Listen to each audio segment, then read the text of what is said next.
জানি যে এখানে সবাই আমরা যারা বসে আছি আমরা প্রত্যেকেই ধানের শীষে ভোট দেওয়ার জন্য এখানে এসেছি। কিন্তু আমরা যদি মনে করি যে কেবল ধানের শীষে ভোটটা দিয়ে দিলেই আমাদের সকল দায় দায়িত্ব শেষ হয়ে যাবে, তাহলে আমরা যেই পরিবর্তিত বাংলাদেশের স্বপ্ন দেখছি, যে পরিবর্তন আনার চেষ্টা করছি পুরো বাংলাদেশ জুড়ে, সেই পরিবর্তন আমরা আনতে পারবো না। আমাদেরকে চিন্তায় রাখতে হবে, আমাদের মাথায় রাখতে হবে যে আমরা আর 5ই আগস্টের আগের বাংলাদেশে কেউ ফিরতে চাই না। আমরা কেউ ফিরতে চাই নাকি? আমরা কেউ 5ই আগস্টের আগের বাংলাদেশে ফিরতে চাই না। যদি ফিরতে না চাই, দায়িত্ব কারো একার না, এটা আমাদেরকে মাথায় রাখতে হবে। এখানে বসে থাকা প্রতিটা মানুষ প্রত্যেককে নিজস্ব কিছু দায়িত্ব আছে, সেই দায়িত্বের জায়গা থেকে আমাদেরকে কাজ করতে হবে।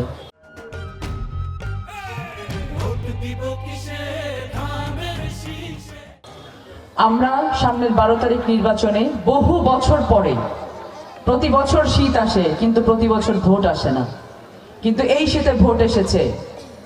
আপনারা দেখেছেন উত্তরাঞ্চলে মাঘ মাসে থাকে কনকনে শীত, কিন্তু নির্বাচনের গরমও কিন্তু শীত ভেঙে গেছে না? তাহলে আমাদেরকে এই 12 তারিখের নির্বাচনের জন্য প্রস্তুতি গ্রহণ করতে হবে। সিদ্ধান্ত নিতে হবে আপনাদেরকে, আপনারা 5ই আগস্টের আগের বাংলাদেশে ফিরতে চান নাকি চান না।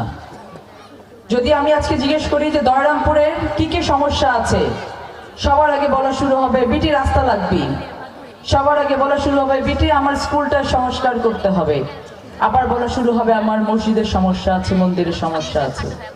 আমরা জানি বিগত 17 বছরে বাংলাদেশে যত ধরনের স্ট্রাকচারাল ডেভেলপমেন্ট হওয়া উচিত ছিল কোনোটাই হয়নি। রাস্তাঘাটের সমস্যা, স্কুল কলেজের সমস্যা, মসজিদ মন্দিরের সমস্যা, শ্মশান গোরস্থানের সমস্যা, অনেক ধরনের সমস্যা আমাদের আছে। কিন্তু আমরা একটা সমস্যার কথা কেউ বলি না, যে মানবিক এবং মানবিকতার বিপর্যয় পুরো বাংলাদেশে ঘটানো হয়েছে, সেটা হচ্ছে সবথেকে বড় সমস্যা বাংলাদেশের। আমাদেরকে ঘৃণার রাজনীতি, ঘৃণার পরিবেশ, বৈষম্যের রাজনীতি, বৈষম্যের পরিবেশ, হিংসার রাজনীতি, হিংসার পরিবেশ ইনজেক্ট করা হয়েছে প্রতিটি মানুষের হৃদয়ে। আজকে আমাদেরকে সেই জায়গা থেকে উঠে আসতে হবে।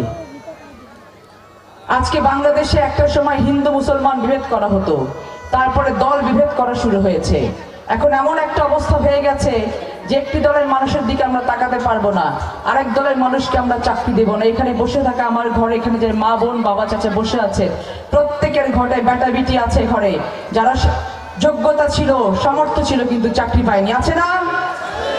কারণ কি? হৃদয়ে ধানের শীষ ছিল, হৃদয়ে শহীদ প্রেসিডেন্ট জিয়াউর রহমান ছিল।